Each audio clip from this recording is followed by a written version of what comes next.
Blue economy என்ற கருத்து முக்கியமாக எதனுடன் தொடர்புடையது? ஏ. நிலவளங்கள். பி.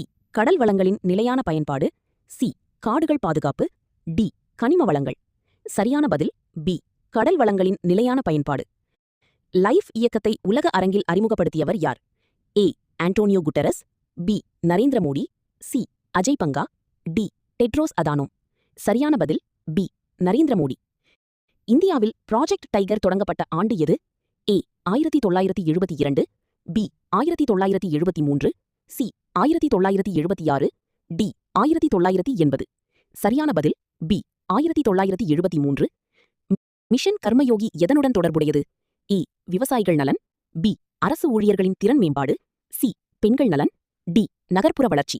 சரியான பதில் பி. அரசு ஊழியர்களின் திறன் மேம்பாடு. இந்தியாவில் ப்ளூ பிளாக் சான்றிதழ் வழங்கப்படுவது எதற்கு? ஏ. தேசிய பூங்காக்கள். பி. கடற்கரைகள். சி. ஈரநிலங்கள். டி. உயிர்க்கோள காப்பகங்கள். சரியான பதில் பி. கடற்கரைகள். நேஷன் ஒன் சப்ஸ்கிரிப்ஷன் திட்டம் தொடர்புடைய துறை எது? ஏ. மருத்துவம். பி. உயர்கல்வி மற்றும் ஆராய்ச்சி. சி. வேளாண்மை. டி. பாதுகாப்பு. சரியான பதில் பி. உயர்கல்வி மற்றும் ஆராய்ச்சி.